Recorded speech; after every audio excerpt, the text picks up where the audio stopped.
ایک یہ کہتے ہیں کہ اگر والد صاحب بچے کے لیے کی نیت سے کوئی چیز خریدیں، کوئی کھانے کی چیز، لیکن پھر گھر پہ جا کے یہ ماں باپ خود کھا لیں اس چیز کو، تو کیا حکم شرع ہوگا؟ دیکھیں بچہ اگر نابالغ ہے تو شرعی حکم یہ ہوتا ہے نابالغ ہے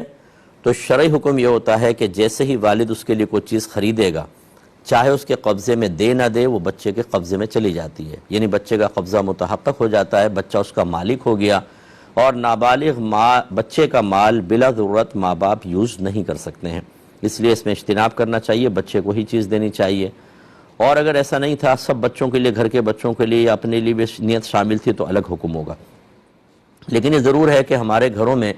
عمومی طور پہ بعض چیزیں ایسی ہوتی ہیں جو بچوں کے لیے مخصوص ہوتی ہیں، لیکن بڑے بھی اس کو عرفاً استعمال کر لیتے ہیں، اور وہ کوئی اتنی بڑی قیمت کی نہیں ہوتی۔ جیسے بچہ چپس کھا رہا ہے تو تھوڑے بہت چپس ماں نے لے لیے، والد نے لے لیے، حالانکہ وہ بچے کے ہیں چپس، تھوڑا بہت چل جاتا ہے، لیکن پورے کی پوری چیزیں لے لینا یا مال والی چیز لے لینا، جیسے گفٹ دیتے ہیں بچے کو یا لفافے دیے، پیسے دیے،